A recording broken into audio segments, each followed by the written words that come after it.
বাচ্চাদের পোশাক? Yes sir. আচ্ছা, আর কিছু নোটিস করেছিলেন আপনারা? কোনো কোনো অদ্ভুত কিছু? হ্যাঁ স্যার, এই 2 সপ্তাহ আগে উনি আমাকে বলেছিলেন যে উনি ওনার দলিল চেঞ্জ করতে চান। উইল বদলাতে চাইছেন কেন? জানি না স্যার, ওনার দলিলে 3 জন মানুষের নাম ছিল, একজন ওনার স্ত্রী মায়া আর 2 জন ওনার ছেলে, কিন্তু উনি চতুর্থ একজনের নাম জুড়তে চাইছিলেন, অ্যাড করতে কি চাইছিলেন। কি নাম ছিল ওই চতুর্থ জনের? ওনার নাম তো উনি বলেননি। আপনি কি উইলটা বদলেছিলেন? আসলে আমি পেপার সব তৈরি করে দিয়েছিলাম, ব্যাস নাম ভরে ওতে সুধীরকে সই করতে হতো। জানি না কি হলো, হঠাৎ নিজের বার্থডের কিছুদিন আগে ও আমাকে বলল যে দলিল বদলাতে চায় না, ওই পুরনো দলিলটাই থাকবে। ঠিক আছে, এই চতুর্থ ব্যক্তি আবার কোথা থেকে এলো যার নাম সুধীরবাবু নিজের উইলে ইনক্লুড করতে চেয়েছিলেন? সুধীরজির মৃত্যুর এই চতুর্থ জনের সঙ্গে কোনো কানেকশন থাকতে পারে। আমার তো এটাই কিছুতে মাথায় ঢুকছে না। বাচ্চাদের পোশাক কেউ কাউকে কেন পাঠাতে যাবে? বাচ্চাদের জামা কাপড় পাঠানো হয়েছিল, তাহলে ওই এনভেলপটা কোথায় গেল? সুধীরবাবুর রুমটা তো আমরা ভালো করে চেক করেছি, ওখানে তো কিছুই পাইনি আমরা। বাড়িতে নয় তো অফিসে?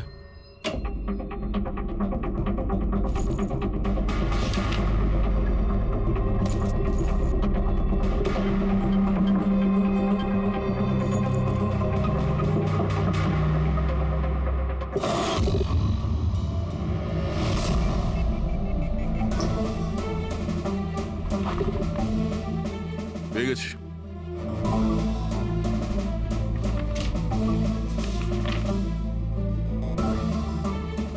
আরে, এতে তো দেখছি কোনো পোস্টাল স্ট্যাম্প বা যে পাঠিয়েছে তার নামই নেই।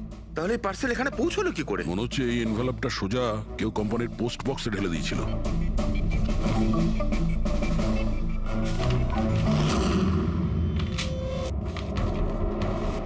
এই এনভেলপটা ডক্টর সালুকের কাছে পাঠিয়ে দিই, উনি হয়তো কিছু পেতে পারেন। ঠিক আছে। আচ্ছা, এই জাহ্নবী বলছিল যে এই পার্সেলটা দেখে মিস্টার সুধীর একদম চমকে গিয়েছিলেন। হতে পারে কোনো পুরনো স্মৃতি জেগে উঠেছিল। আর তারপর উনি কাউকে কলও করেছিলেন হয়তো। আগের মাসের কল ডিটেলস সুধীরবাবুরটা দেখি। এই এনভেলপ পাওয়ার পরে সুধীরবাবু সবার আগে কাকে ফোন করেছিলেন? সুধীরের ফোন এসেছিল অনেক বছর বাদে। কি কথা হয়েছিল আপনাদের দুজনের? খুব রেগে ছিল যে আমি ওকে কেন এনভেলপটা পাঠিয়েছিলাম, কিন্তু আমি তো ওকে এনভেলপ পাঠাইনি। কিন্তু কোনো কারণ তো ছিল যাতে সুধীরবাবু আপনাকে সন্দেহ করেন। হ্যাঁ নিশ্চয়ই, ওই এনভেলপে বাচ্চার জামা ছিল। ওর মনে হয়েছিল ওটা সেই জামাটাই যেটা আমি আর সুধীর আমাদের সন্তানের জন্য কিনেছিলাম। আমাদের বাচ্চার জন্য? আমার আর সুধীরের সন্তান। 30 বছর আগে আমি আরকে ওয়েবস কোম্পানিতে অ্যাকাউন্ট ডিপার্টমেন্টে কাজ করতাম। সুধীরের বাবা সেটার মালিক ছিল। ওখানেই সুধীর আর আমার সম্পর্ক হয়েছিল। আর কিছু বোঝার আগেই আমি বুঝতে পারি যে আমি সুধীরের সন্তানের মা হতে চলেছি। তো আপনাদের দুজনের বিয়ে হয়নি? না, হয়নি। সুধীর তো কথা দিয়েছিল, কিন্তু ওর প্যারেন্টস রাজি হয়নি, কারণ আমি ওদের স্টেটাসে ছিলাম না। ওনারা তো সুধীরের বিয়ে অনেক বড়লোক বাড়িতে আর সেম স্টেটাসে করতে চেয়েছিলেন। তারপরে ওর প্যারেন্টস আর ফ্যামিলি খুব চেষ্টা করেছিল ওকে, আমাকে, এমনকি আমার ফ্যামিলিকেও বোঝানোর জন্য যে আমি বাচ্চাটাকে নষ্ট করে দিই। আমিও ঠিক করেছিলাম যে যাই হয়ে যাক আমি আমার সন্তানকে জন্ম দেবই। 15ই মার্চ 1990 সালে আমার সন্তান এই পৃথিবীতে এসেছিল, কিন্তু সেই রাতেই ও মারা গিয়েছিল। যে বাচ্চাটাকে কোলে নিয়ে আদর করছিলাম, ছোট ছোট জামা কাপড় পরাচ্ছিলাম, কিচ্ছু করতে পারিনি আমি। আমি ভেবেছিলাম যে এরকম সময় তো সুধীর আমার পাশে থাকবে, আমাকে সাপোর্ট করবে, কিন্তু ও তো এর আগেই আমার সাথে কথা বলাটাও বন্ধ করে দিয়েছিল। আর ওই মাসেই ও মায়াকে বিয়েও করেছিল। তো সেই জন্যই আপনি আজ অব্দি বিয়ে করেননি আর এখানে একাই থাকেন? হ্যাঁ, সুধীরবাবু আপনার সঙ্গে যা যা করেছেন তার জন্যে খুব কষ্ট হয়েছে আপনার হয়তো। খুব ঘেন্না করতেন ওকে। আমার থেকে বেশি ঘেন্নাও কে আর কেই বা করতে পারে। উনি আপনাকে আপনার অধিকার দেয়নি, আপনি সম্পত্তিতে ভাগ চাইলেন, আর যখন সম্পত্তি উনি আপনাকে দিলেন না তখন আপনি রেগে গেলেন আর মেরে দিলেন ওকে। আমি ওকে মারিনি, আর আমি ওকে কেন মারবো? আমি তো চেয়েছিলাম যে ও বেঁচে থাকুক আর সারা জীবন কষ্ট পাক। যেদিন সুধীরবাবু মারা যান সেদিন দুপুরবেলা আপনি কোথায় ছিলেন? আমি বাড়িতেই ছিলাম। আপনার কাছে কোনো উইটনেস বা প্রমাণ আছে? কোনো প্রমাণ নেই। হ্যালো, হ্যাঁ স্যার। ওকে স্যার, হ্যাঁ এখানেই আছেন, আমি বলে দিচ্ছি। হ্যাঁ, ইয়েস স্যার। স্যার, সালুঙ্কি স্যার ফরেন্সিকে ডাকছেন তাড়াতাড়ি, বলছিলেন যে কিছু দেখাতে চান। ওকে। বিশ্বাসই করতে পারবে না বস, ওই এনভেলপটাকে যখন আমি ভালো করে পরীক্ষা করলাম তাতে কোনো ফিঙ্গারপ্রিন্ট তো পাইনি, কিন্তু ওই এনভেলপ থেকে আমি ডিএনএ এর জন্য স্যাম্পল পেয়ে গেছি। যে ওই চিঠিটা পাঠিয়েছে সে মনে হয় মুখ দিয়ে থুতুর সাহায্যে ওটাকে সেঁটে দিয়েছে। আর এইভাবে ওই এনভেলপ থেকে আমি স্যালাইভা স্যাম্পল পেয়ে গেছি যার থেকে ডিএনএ টেস্ট করতে পারবো। কিন্তু ডক্টর, ডিএনএ টেস্টিং এতে তো 4 থেকে 6 সপ্তাহ লাগবে। হ্যাঁ, আর আমি 5 দিনের জন্য যাচ্ছি দিল্লি এক কনফারেন্সে, কিন্তু তার আগে আমি কিছু প্রাইমারি টেস্ট করিয়ে নিয়েছি। তো স্যার আপনি এই টেস্ট থেকে কি পেলেন? এই টেস্ট থেকে আমি জানতে পেরেছি যে এটা যার ডিএনএ হোক না কেন তার ডিএনএ সুধীরবাবুর ডিএনএ এর সঙ্গে ম্যাচ করছে। কি? তার মানে এই যে তার মানে হচ্ছে এটা যে এই চিঠিটা পাঠিয়েছে সেটা সুধীরবাবুর কোনো রক্তের সম্পর্কের লোক। তার মানে সুধীরেরই নিজের কেউ সুধীরকে ব্ল্যাকমেল করছে, কিন্তু কে কে হতে পারে? স্যার, অদিতির পেটে যে বাচ্চাটা ছিল সেটা তো মরা অবস্থায় জন্মেছিল। হ্যাঁ, আর রইল বাকি সুধীর বাবুর 2 ছেলে নীল আর রিতেশ। ওরা দুজন আবার সুধীর বাবু আর অদিতির গোপন রহস্যটা জেনে ফেলেনি তো? হতে পারে তার জন্যই ব্ল্যাকমেল করছিলেন বাচ্চাগুলোর পোশাক পাঠিয়ে। আচ্ছা স্যার, ওই যে বাচ্চাদের পোশাক পেয়েছিলাম ওগুলো কি সত্যি পুরনো নাকি ময়লা টয়লা করে পুরনো দেখানোর চেষ্টা করা হয়েছে? আমি ওগুলোকে স্পেশালাইজড ল্যাবে পাঠিয়ে দিয়েছি চেক করার জন্য, তাড়াতাড়ি জানা যাবে। আচ্ছা পুরবি সুধীর বাবুর ছেলের ব্যাপারে কি জানতে পেরেছো? কি করতো? স্যার 1 বছর আগে সুধীর বাবু নিজের কোম্পানিতে নিজের ছেলেদেরকেই বোর্ড মেম্বার বানিয়েছিলেন, আর তারপর থেকেই কোম্পানি লসে যেতে শুরু করলো। ওরা কোম্পানির টাকা নিয়ে নিজেরাই নয়ছয় করতো, দামি দামি গাড়ি, প্রচুর শখ মেটাতো, সবকিছু করতো শুধু কাজ বাদ দিয়ে। কিন্তু স্যার সুধীরবাবু তার ছেলেদের খুব ভালোবাসতেন, দুজনের জন্য আলাদা আলাদা বাংলো। আচ্ছা, এটা নয় তো যে ওদের দুজনের মধ্যেই কেউ ওই এনভেলপটা লেটার বক্সে ফেলেছিল? কিন্তু একটা কথা কিছুতেই মাথায় ঢুকছে না, এই ব্ল্যাকমেলিং কেন? আরে ভাই, টাকার জন্য। কোম্পানি ডুবে যাচ্ছিল। কারেক্ট। কোম্পানি কাঙাল হওয়ার আগে যা কিছু গুছিয়ে নিতে পারো গুছিয়ে নাও।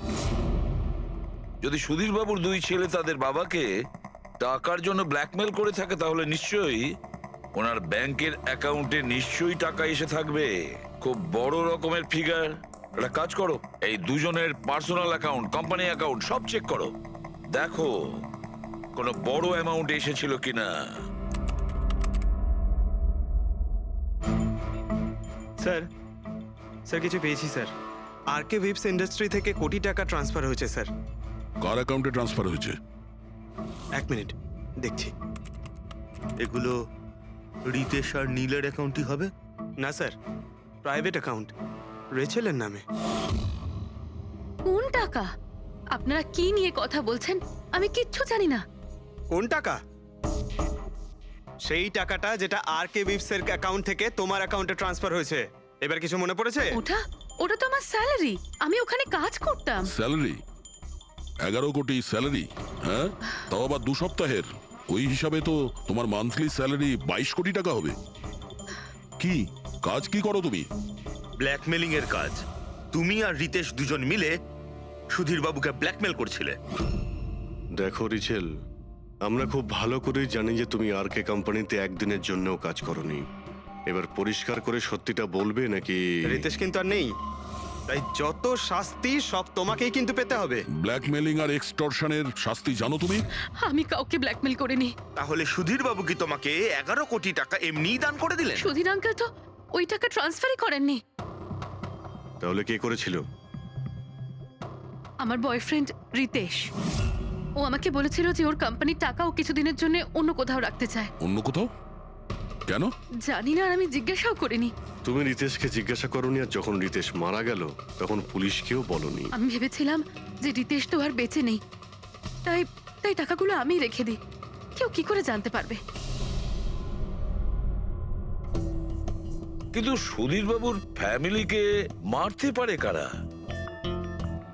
পরি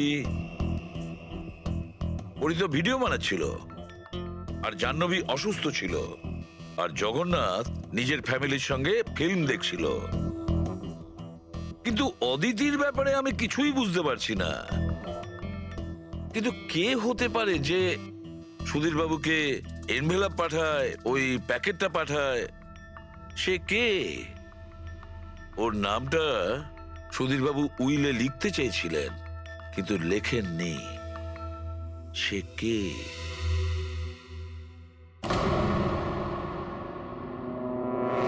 প্রেমের দ্বিতীয় কেকটা কোথা থেকে আসলো? হ্যাঁ স্যার, এখানে দুটো কেক। সেটাই তো, যখন বার্থডে ছিল সুধীর বাবু তার নিজের ফ্যামিলির সঙ্গে, ছোট কেকটা কেন কাটতে যাবে যেখানে এত বড় কেকটা রয়েছে এর সামনে? স্যার, যাতে ও রাতে পার্টিতে বড় কেক খেতে পারে। আরে ভাই, সুধীর বাবু কি 18 বছরের বাচ্চা ছিল নাকি যে নিজের বার্থডেতে দুটো কেকের অর্ডার দেবে? স্যার, হতে পারে এই কেকটা ওনাকে কেউ গিফট করেছে, এই কিন্তু বাদামওয়ালা কেক। সেটা তো বক্সে নিয়ে আসবে, আর তার উপরে কেক শপের নামটাও লেখা থাকবে। না স্যার, ওখানে তো আমরা কোনো বক্স পাইনি। ছিল না? হতে পারে কেউ এই কেকটা বাড়িতে বানিয়েছে। সেই জন্যই আমরা ওখানে বক্স পাইনি। কিন্তু এই আমন্ড দেওয়া কেক পাঠালোটাকে? স্যার, হ্যাঁ, স্যার আমি জাহ্নবীর সোশ্যাল প্রোফাইল চেক করছিলাম। স্যার, এখানে ওর অনেক অনেক ছবি আছে যেখানে ও কেক আর পেস্ট্রি বেক করছিল। বেকিং ও খুব পছন্দ করে। হ্যাঁ, আমি বেকিং পছন্দ করি, তাতে কি? তো কিছু না, তুমি বাদামওয়ালা কেক বানিয়েছিলে না সুধীর বাবুর জন্য? আমি যখন জানি যে ওনার বাদামে অ্যালার্জি, তাহলে আমি ওনার জন্য বাদাম কেক কেন বানাবো? কারণ তুমি চাইছিলে যে উনি কেকটা না খান, যদি খেতে অজ্ঞান হয়ে যেত না। আর তুমি চাইতে যখন তুমি ওকে মারবে তখন যেন ওর জ্ঞান থাকে, কষ্ট পায় তোমার সামনে, প্রাণ ভিক্ষা করে, তাই না? আরে আমি সুধীর আঙ্কেলকে কেন মারবো? তুমি কেকের মধ্যে সেনেটিভ মেশাওনি রিতেশ, নীল আর মায়াকে মারার জন্য? আপনারা এসব কি বলছেন বলুন তো? ব্যাস ব্যাস, অনেক হয়েছে। তুমি বলেছিলে না যে ওই দিন তুমি অসুস্থ ছিলে আর বাড়িতেই ছিলে? কোথাও তুমি যাওনি। তুমি পার্টিতে কিভাবে গিয়েছিলে কিনা পার্টিতে? আমি সত্যি 2-3টে পর্যন্ত ঘুমিয়েছিলাম। তারপর ঘুম থেকে ওঠার পর আমার মনে হলো যে আমি একটু বেটার ফিল করছি, আর তাই আমি পার্টিতে চলে যাই। এতে আমার কি অন্যায়? তুমি যদি রাত 2টা থেকে 3টে অবধি সত্যিই ঘুমিয়েছিলে, তাহলে 2:30টার সময় যখন সুধীর বাবু মারা যান তখন তোমার মোবাইল ওনার ঘরের সামনে গেল কি করে? দেখো জাহ্নবী, মিথ্যে বলে কোনো লাভ নেই। আমরা তোমার মোবাইলের রেকর্ড চেক করে দেখেছি। যে সময় সুধীর বাবু মারা যান সেই সময় তোমার ফোনের লোকেশন ওনার বাড়ির কাছেই ছিল। এবার সত্যি বলবে নাকি আরো টাইম ওয়েস্ট করতে চাও? আমি আর নীল একে অপরকে ভালোবাসতাম। আমরা ভেবেছিলাম যে নীলের বাবার বার্থডে, আমাদের কাছে একটা ভালো সুযোগ ছিল ওনাকে আমাদের ব্যাপারটা বলার, আর সেই জন্যই আমি ওখানে যাই। ওখানে গিয়ে নীলকে অনেকবার কল করি, প্রায় 1 ঘন্টা ওখানে ছিলাম আমি, কিন্তু নীলের কোনো কল আসেনি। আমি ভেবেছিলাম নীল হয়তো সময় পাচ্ছে না আমাকে কল করার। মিথ্যে কথা। তোমার মনে হয়েছিল নীল তোমাকে ঠকাচ্ছে, সেই কারণে তুমি ওকে আর ওর পুরো ফ্যামিলিকে মেরে দিয়েছো। আপনারা কি বলছেন বলুন তো? আমি বেকিং করতে ভালোবাসি, তার মানে তো এটা নয় যে খুনটা আমি করেছি। ইন্টারনেটে রেসিপি দেখে তো যে কেউ কেক বানিয়ে ফেলতে পারে। কেক বানানো কি এমন কঠিন কাজ? আর রিতেশের গার্লফ্রেন্ড রেচেল, ও তো বেকিং করে। আপনারা ওকে কি কেন কিছু জিজ্ঞেস করছেন না? সবাইকে জিজ্ঞেস করবো আমরা। ডাকো সবাইকে। ভীষণ ইন্টারেস্টিং কেস এটা। এরকম খুব কম হয় যে এতজনের কাছে একটা লোকের প্রাণ নেওয়ার জন্য সুযোগও আছে আর মোটিভও আছে। আপনারা আবার? আরে স্যার, আমি কেন মারবো ওনাকে? আপনি নীলকে বিয়ে করতে চেয়েছিলেন, ওর ফ্যামিলির লোকেরা রাজি হয়নি। এ তো খুব বড় একটা কারণ খুন করার। আর সুধীর বাবুর ফ্যামিলির জন্য আত্মমর্যাদা, সোশ্যাল স্ট্যাটাস অনেক গুরুত্বপূর্ণ ব্যাপার ছিল। এর সবচেয়ে বড় এক্সাম্পল অদিতি দেবী। আর সুধীর বাবু এই নিজের সম্পত্তি আর স্ট্যাটাসের জন্য আপনার জীবন নষ্ট করে দিয়েছেন। তাহলে আপনার থেকে বেশি ঘৃণা আর কে করতে পারে? আমার কাছে পয়সার কোনো মূল্য নেই আর না কোনো বিষয়ে রিগ্রেট। আফসোস তো তোমার হওয়ার কথা রাচেল। এখানে তো 5,000 টাকার জন্য মানুষ মানুষকে খুন করে, আর তুমি তো বসে বসে 11 কোটি টাকা পেয়েছো। আর আপনি, আপনার হাতে তো সুধীর বাবু তার লাইফের রিমোট কন্ট্রোল দিয়ে দিয়েছিল। আপনি সবই জানতেন ওনার ব্যাপারে, এটাও জানতেন যে উনি ওনার গানটা কোথায় রাখেন। দেখুন, আপনাদের যা ইচ্ছে বলতে পারেন। আমি আপনাকে আগেও বলেছিলাম যে আমি সেদিন ঘরে ভিডিও ব্লগ বানাচ্ছিলাম, চাইলে আমার ফোনও চেক করতে পারেন। হ্যাঁ হ্যাঁ নিশ্চয়ই, ওই দেখি। জানা তো যাবে কিভাবে ভিডিও ব্লগ বানানো যায়।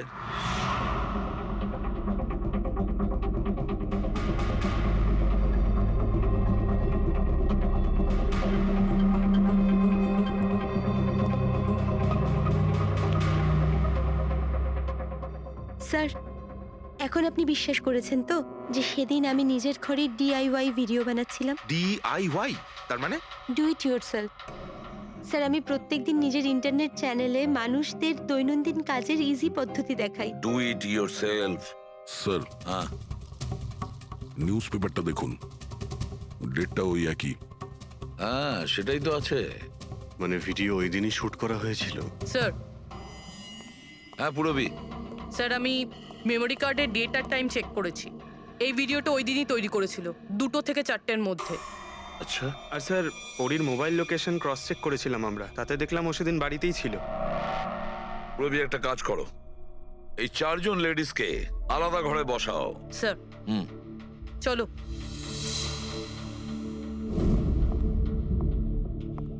স্যার, কি ভাবছেন আপনি?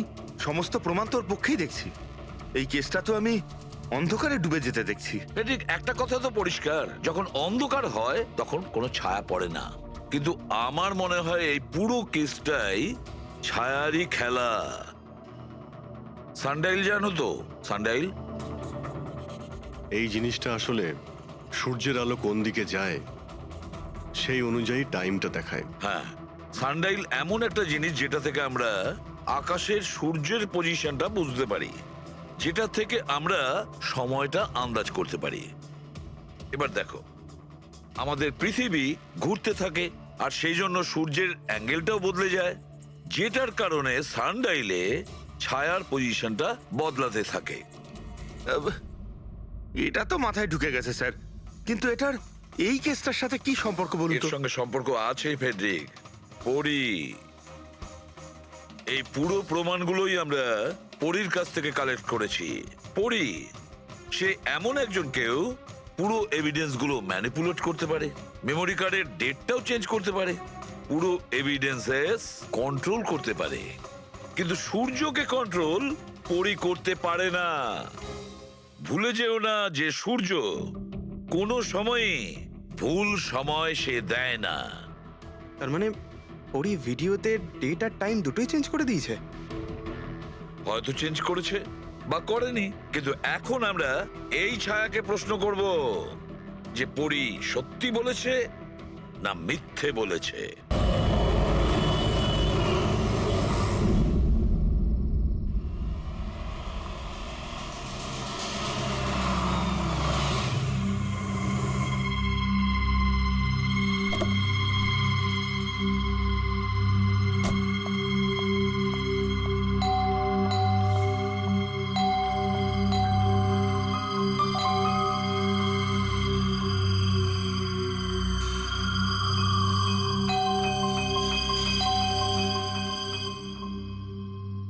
আমাদের পার্টিতে ডেকে নিজে ঘুমিয়ে পড়েনি তো?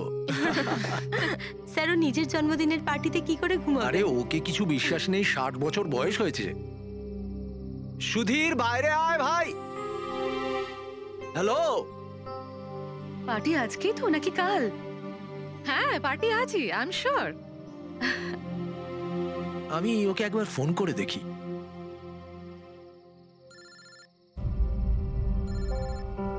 ভেতর থেকেই তো রিং শোনা যাচ্ছে, তাহলে কেউ গেট খুলছে না কেন? তাহলে ভিতর থেকে কেউ দরজা কেন খুলছে না?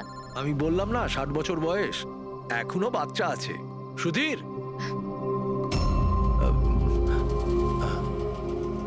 পিছনে জানলার দিকে গিয়ে দেখি। হ্যাঁ হ্যাঁ স্যার, চলুন। চলুন ওদিকে।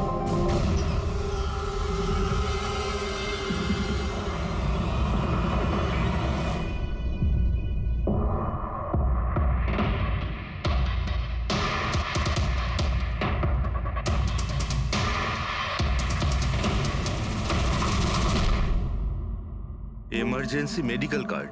এনার আমন্ড আর শেলফিশে অ্যালার্জি আছে।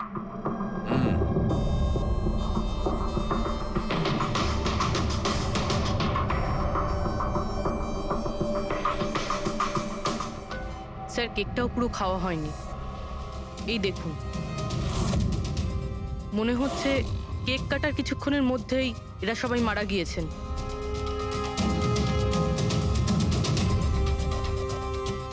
হাতাহাতির কোনো চিহ্নই নেই, সোজা গুলি করেছে।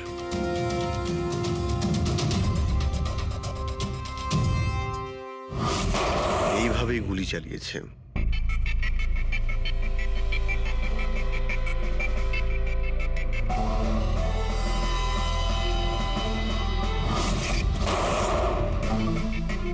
আরেকটা লাশ কোথায়? ভেতরে আছে স্যার।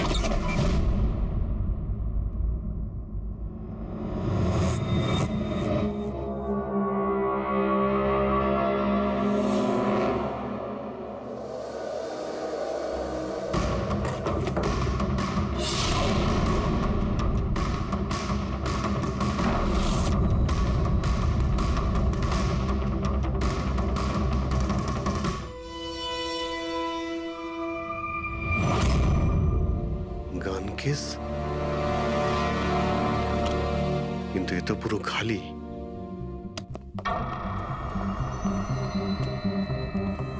তবে স্যার, এই ঘটনা ঘটেছে কতক্ষণ হয়েছে? এই 4 জনের মৃত্যুই কালকে দুপুর 2টো থেকে 4টের মধ্যে হয়েছে। এরা কে কিছু জানতে পারলে? হ্যাঁ স্যার, উনি সুধীর বাবু, আর কে উইপস ইন্ডাস্ট্রির চেয়ারম্যান। ওর বড় ছেলে নীল, আর এ ওর ছোট ছেলে রিতেশ। আর ভিতরে যে আছে সে সুধীর বাবুর স্ত্রী মায়া।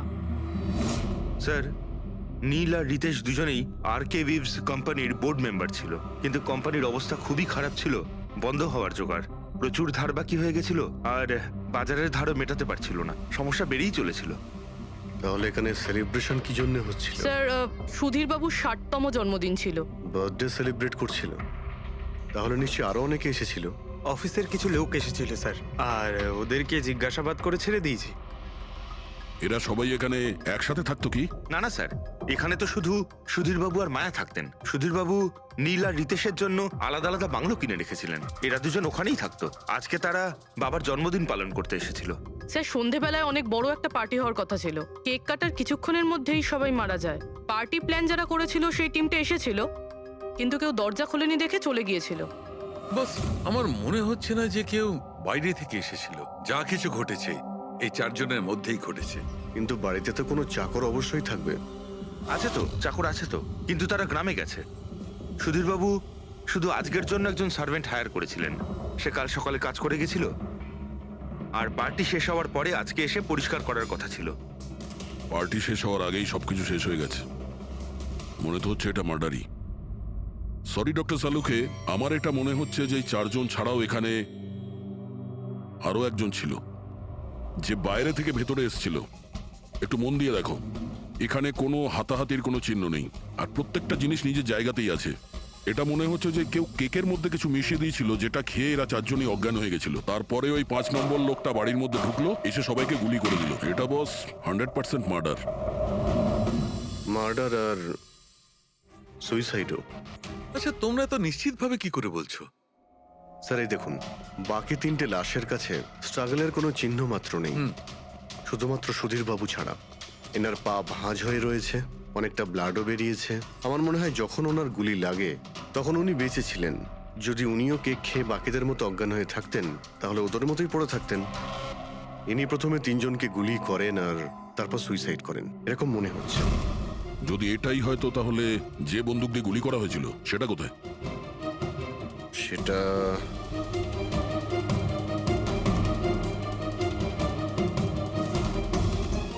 এইখানে গুলি লেগেছিল, মানে মাথাতে। সুধীরবাবু যদি এইভাবে গুলি চালান তো এইভাবেই হয়তো পড়েছেন, আর তখনই হাত থেকে বন্দুকটা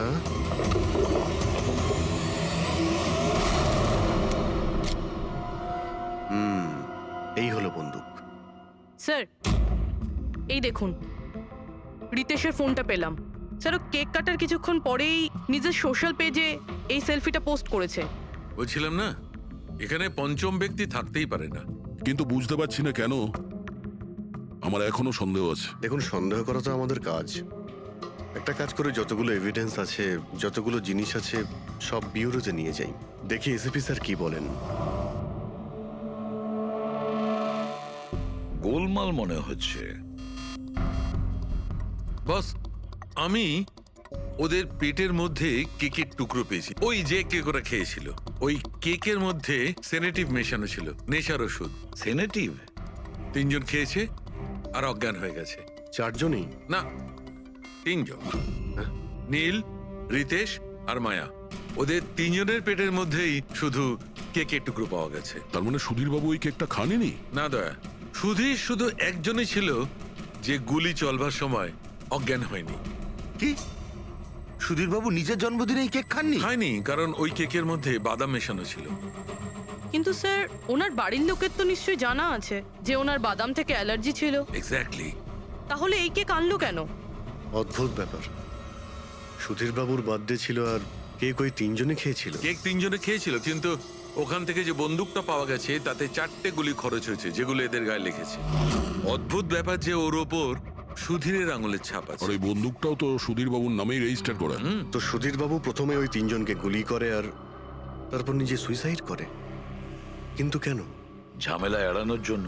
ব্যবসা ডুবে যাচ্ছে, ধার দেনা বেড়ে যাচ্ছে, এই জন্য নিজের সঙ্গে পুরো ফ্যামিলিটাকেই মেরে ফেলে। আর কি কারণ হতে পারে? হ্যাঁ স্যার, তাই তো মনে হচ্ছে। সুধীর বাবু ইচ্ছে করেই ওই বাদামওয়ালা কেক নিয়ে এসেছিল যাতে ওনাকে না খেতে হয়, আর উনি সেনেটিভ মিশিয়ে ওই কেকটা সবাইকে খাইয়ে দেন। আর অজ্ঞান হওয়ার পরে তাদের মেরে ফেলে নিজেও আত্মহত্যা করেন। রবি, ওই রিতেশ যেটা ফটো আপলোড করেছিল না নেটে, সেটা একটু খোলো তো। কটার সময় তুলেছিল এই ফটোটা? স্যার 2:05 আর আপলোড করেছিল? স্যার 2:07। সালুকে একটা কথা বলো, কেক খাওয়ার কতক্ষণ পরে ওরা অজ্ঞান হয়েছিল? 20 থেকে 25 মিনিট। মানে 2:30 না 2:35? আমার মনে হয় ওরা সবাই ওই সময়ই মারা গিয়েছিল, 2:30 থেকে 2:45-এর মধ্যে। মানে সবকিছু ঘটেছে ওই 40 মিনিটের ভেতরেই। 1 মিনিট, ওই দেখো, ওই ছায়াটা কার? ওই শ্যাডো? এই 4 জন তো এখানে দাঁড়িয়েছিল, তাহলে ছায়া ওখানে গেল কি করে? সেটা ওখানে গিয়েই দেখতে হবে। এই শ্যাডোটা কার ছিল? 2:04। পর্দার পজিশন একদম ঠিক আছে তো? একদম স্যার। পজিশন নিয়ে নি। রেডি? 2:05 ইয়া। আরে এখানে তো কোনো ছায়া দেখতে পাচ্ছি না। তাহলে ওখানে ছায়া কোথা থেকে এলো?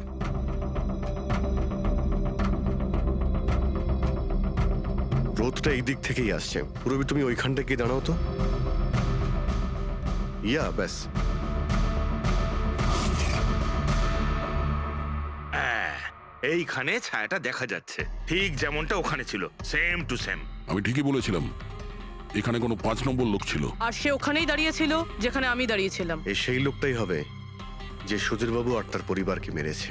আর সে আমাদের অলমোস্ট ধোকা দিয়ে দিয়েছিল যে এটা মার্ডার কাম সুইসাইড। আর ওর ছায়াই ওকে ধোকা দিয়ে দিয়েছে। কিন্তু স্যার, আমরা এই ছায়ার মাধ্যমে খুনি অবধি পৌঁছবো কি করে? খুনির মেন টার্গেট ছিল সুধীর বাবু, আর সে ওই সময় ওখানেই দাঁড়িয়েছিল। নিশ্চয়ই চেনা জানাই কেউ হবে। কারেক্ট। খোঁজ নিয়ে দেখো সুধীর বাবু পার্টিতে কাদের কাদের ডেকেছিলেন।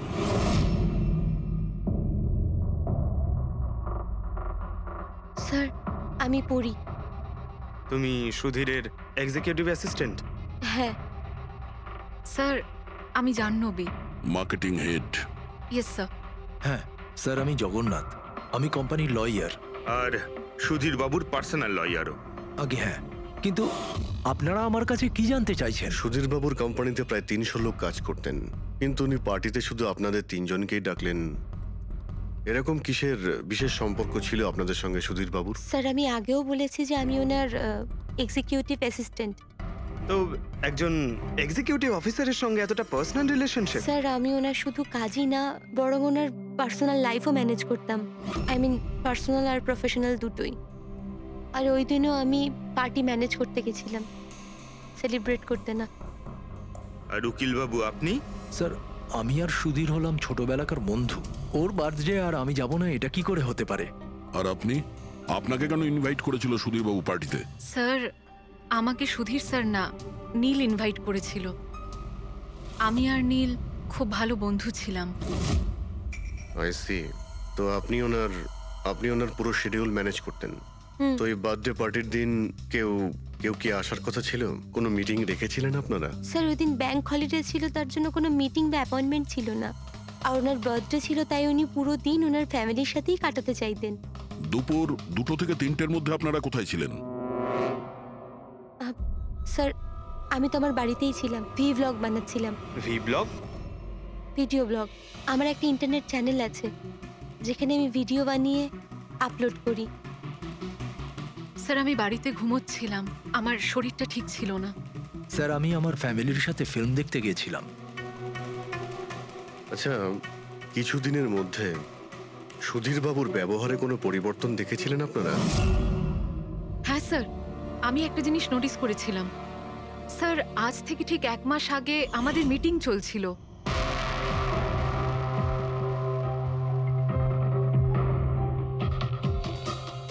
স্যার, কি ব্যাপার, ভেতরে এসো। ঠিক আছে, তুমি যাও।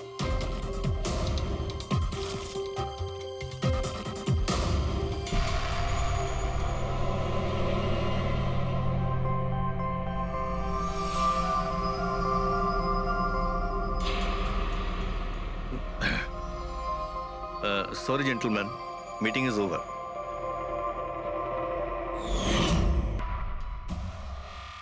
কারেক্ট।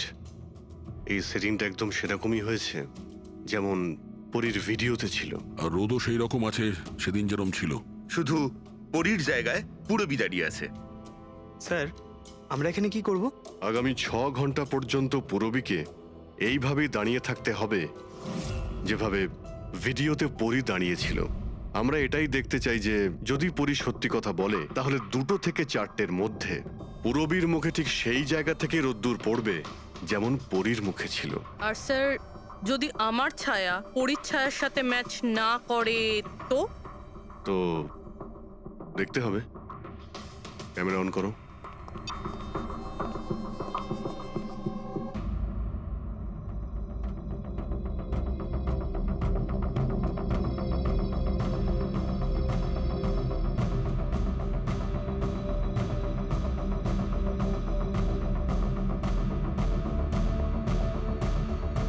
চলো, গুড।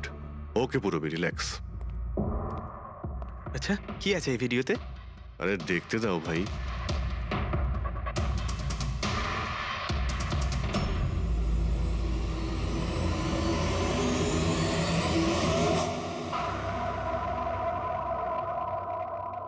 তো সকাল 11টা থেকে 1টার মধ্যে তুমি ওই ভিডিওটা রেকর্ড করেছিলে। আর তুমি খুব চালাকির সাথে ভিডিও ডেট আর টাইম চেঞ্জ করে দিয়েছো। মেমোরি কার্ডের ডেট আর টাইম বদলে দিয়েছিলে, নিজের মোবাইল ফোনটা বাড়িতে রেখে দিয়েছিলে যাতে আমরা ওখানকার লোকেশন পাই। তুমি কি মনে করেছিলে এসব করার ফলে আমরা বোকা হয়ে যাব? হ্যাঁ, না তুমি আমাদেরকে বোকা বানাতে পারলে, না আকাশে ওঠা সূর্যকে। তোমার ভিডিওতে রোডের ডিরেকশন দেখে স্পষ্টই বোঝা যাচ্ছে ওই ভিডিওটা 11টা থেকে 1টার মধ্যে শুট করা হয়েছে। চেষ্টাটা ভালোই করেছিলেন, কিন্তু রিসার্চ ওয়ার্কটা একটু দরকার ছিল। পরি, তোমার ব্যাপারে আমরা সব কিছু জেনে গেছি। পড়ি আমাদের হয়তো ম্যাক্সিমাম 4 সপ্তাহ সময় লাগবে তোমার ডিএনএ টেস্ট করে এটা প্রমাণ করতে যে তুমি সুধীর বাবুর মেয়ে, কিন্তু তাতে সত্যিটা বদলে যাবে না।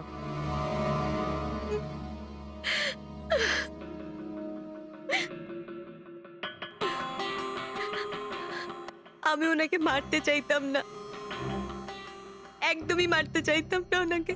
আমি তো শুধু এইটুকু চাইতাম যে উনি আমাকে স্বীকার করুক। ছোট থেকে এখনো অবধি আমি অনাথ আশ্রমে বড় হয়েছি, তার জন্য একটা ফ্যামিলি চাইতাম আমি। তুমি সুধীর বাবুর ব্যাপারে জানতে পারলে কিভাবে? ওই আমার ছোটবেলার জামা কাপড়ের জন্য। ওই জামা কাপড়ে হসপিটালের কার্ড ছিল, উনি ওটা বের করতে ভুলে গেছিলেন। ওই কার্ডে বাবার নাম্বারও ছিল। তারপর আমি বাবাকে অনেক খুঁজলাম, তখন শেষ পর্যন্ত ওনার কোম্পানির কথা জানতে পারলাম। কিন্তু তুমি ওনার কোম্পানি কেন জয়েন করলে? তুমি চাইলে সুধীরবাবুকে অন্য জায়গাতেও কথাটা বলতে পারতে যে তুমি ওনার মেয়ে। কিন্তু আগে আমি ওনার সাথে দেখা করতে চাইতাম, চিনতে চাইতাম ওনাকে। তারপর আস্তে আস্তে জানতে পারলাম যে উনি খারাপ মানুষ নন, মনের দিক থেকে খুবই বড়। তখন আমি ভাবলাম যে হয়তো ওই সময় ওনার অবস্থা খুব খারাপ ছিল, তাই অনাথ আশ্রমে দিয়েছিল আমাকে। কিন্তু এখন তো ওনার খুব ভালো অবস্থা, এখন তো উনি আমায় আপন করতে পারতেন। তাহলে ওনার সঙ্গে দেখা হতে না হতে প্রপার্টিতে ভাগ কেন চাইলে? কারণ আমি জানতে চাইতাম যে ওনার কাছে ইম্পর্টেন্ট কি, টাকা না আমি। তার জন্যই সুধীরবাবু ওনার উইল চেঞ্জ করতে চাইছিলেন।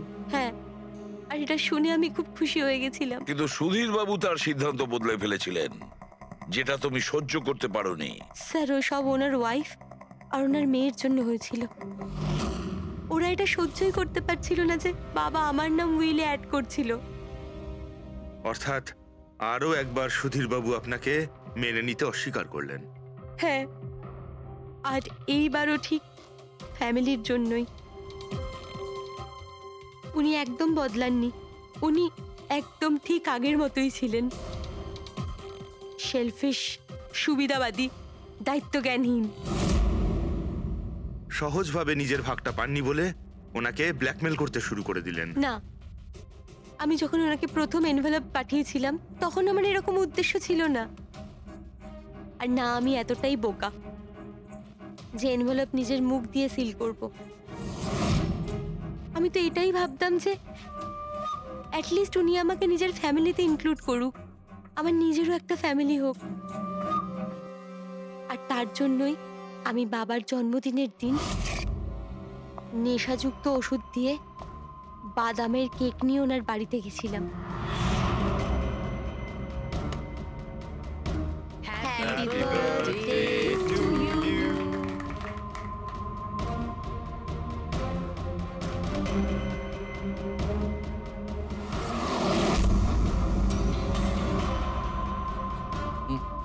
আমার অ্যালার্জি আছে।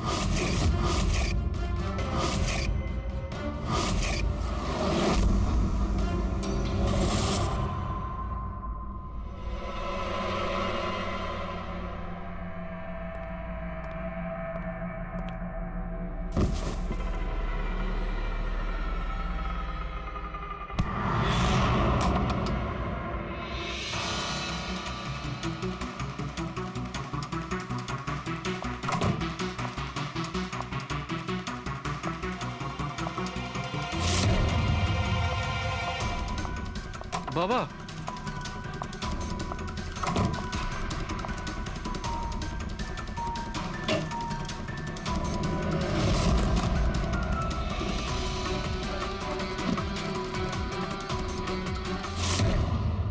তুমি সুধীরবাবুর পুরো ফ্যামিলিকে মারতে চেয়েছিলে না?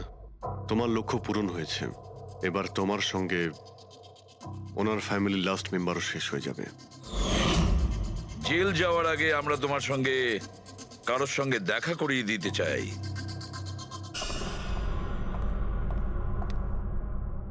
ইনি অদিতি দেবী, তোমার মা। মা, আপনাকে মিথ্যে বলা হয়েছিল যে আপনার সন্তান মৃত জন্ম নিয়েছিল।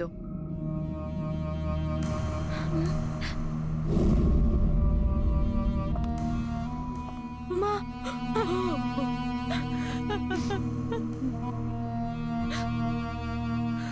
ওর এই সুধীর বাবু আর তার ফ্যামিলিকে শেষ করে দিয়েছে। আমরা দুঃখিত, আপনারা দুজন আবার বিচ্ছিন্ন